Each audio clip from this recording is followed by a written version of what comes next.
A man sits alone in a dim room. He's half risen from his chair, leaning toward a globe of the stars, and his fingers have just brushed it into a slow spin. Sunlight falls across his shoulder from a window we can't quite see. There's a book open in front of him, an old astrolabe resting nearby, and nothing else is happening. That's it. That's the whole scene. It might be the quietest painting you'll see all year. And in February of 1941, it was pried off a wall in Paris, nailed inside a wooden crate stamped with a single code, H13, and loaded onto a train bound for Germany. You'd be forgiven for assuming this was just one painting among the thousands the Nazis stole that year. Random. Interchangeable. A number in a warehouse. That assumption would be wrong. This particular painting had a name on Hitler's wish list years before his tanks ever crossed into France. And when Paris fell, finding it wasn't an afterthought. It was one of the first things his men went looking for. This is The Astronomer, painted by Johannes Vermeer in 1668. And the story of how a picture of a man alone with a book became an obsession for one of the most destructive men in history says a lot about the painting, and even more about what was done to get it into his hands. Let's start with what you're actually looking at. The man in the chair is meant to be an astronomer, though there's no telescope anywhere in the room. A strange omission, given that the telescope had only just been invented a few decades earlier. Instead, his hand rests on a celestial globe made by the Amsterdam mapmaker Jodocus Hondius, showing the constellations as they'd have looked from below, mapped onto a sphere. In front of him lies a real, identifiable book, Adrian Metius's Guide to the Stars, open to a passage that tells the reader that true understanding of the heavens requires more than instruments. It requires seeking inspiration from God. Off to the side, half in shadow, sits an astrolabe, a device sailors and scholars used to measure the position of stars against the horizon. And on the wall behind him hangs a smaller painting inside this painting.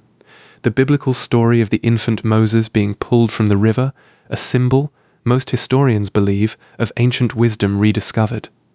Nothing in this room is decorative. Vermeer built it like a sentence. Every object chosen to say something about a man caught between the science of his era and the faith he still wouldn't let go of. Some historians have gone further and proposed the model himself was Antony van Leeuwenhoek, the Delft scientist who would later invent the microscope and discover bacteria. He lived streets away from Vermeer and would go on to serve as executor of the painter's estate after his death. It's a compelling theory. It has never been proven. Here's the thing about Vermeer, though, that most people don't register until it's pointed out to them. There are almost none of his paintings left. Roughly 3 dozen scattered across the world's museums, and that's the entire surviving output of a working career that spanned 2 decades. He probably painted more, but even accounting for lost work, historians don't think there was ever much more than this. And of that handful, only 3 are actually signed and dated by his own hand. The Procurus from 1656, and this pair painted a year apart. The Astronomer and its twin, the Geographer. Which means this isn't just a rare Vermeer. It's one of exactly 3 fixed points we have for reconstructing his entire career. So no, this was never going to blend into a pile of stolen art. It was one of the rarest objects on the planet before anyone touched it. But none of that is why Hitler wanted it.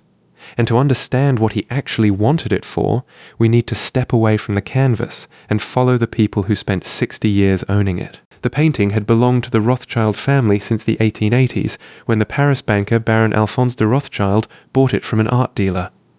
When he died, it passed to his son, Edouard de Rothschild, a financier, a director of the Banque de France, and, by most accounts, a cautious, old-fashioned man who bred racehorses in his spare time. It hung in his Paris home for decades, one object among a genuinely staggering private collection. Then, in the spring of 1940, German tanks crossed into France. Edouard and his wife fled to the United States.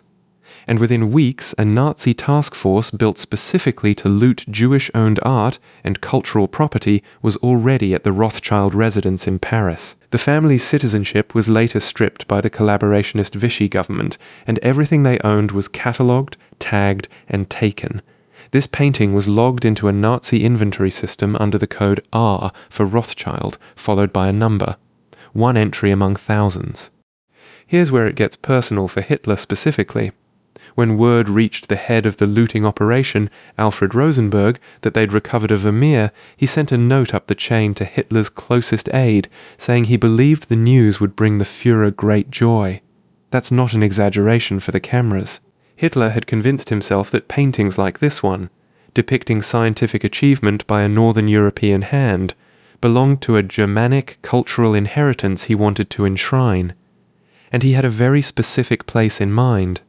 A museum he was planning to build in his own hometown. Crate H13 reached Germany in February 1941, and for the next 4 years, one of the rarest paintings on Earth simply vanished from public view, catalogued, stored, eventually buried alongside thousands of other looted masterworks deep inside a mountain. The salt mine at Altaussee in the Austrian Alps, chosen because its constant cool temperature and humidity made it almost perfect for preserving oil paint. By the spring of 1945, the war was collapsing, and Hitler gave an order that should have ended this story very differently. Rather than let any of it fall into Allied hands, everything of cultural value that couldn't be moved was to be destroyed. Most of his own officials quietly ignored it. One regional Nazi leader didn't. He had 8 enormous bombs hauled into the mine's tunnels, crated and mislabeled as marble, wired to detonate the entire chamber, the astronomer included. The local miners, men who'd worked that mountain their whole lives, got suspicious. And in the first days of May 1945, in secret, at real personal risk, they pulled the detonators out themselves and sealed the tunnel entrances to keep anyone from trying again. Days later, American soldiers dug through the rubble and found room after room, stacked floor to ceiling, with some of the greatest paintings and sculptures Europe had ever produced. This one was among them. The astronomer went back to the Rothschild family after the war. They kept it for another 4 decades, until 1983, when they gave it to the French state as partial payment of inheritance tax. It's hung in the Louvre ever since. One of only 2 Vermeers in any French national collection, standing quietly in a room most visitors walk straight past on their way to something louder. So the next time you're standing in front of a painting this small and this still, it's worth asking what it actually took for it to make it to that wall at all. If you learnt something from this one, you know what to do. Like it, subscribe, and tell me in the comments which painting you want pulled apart next.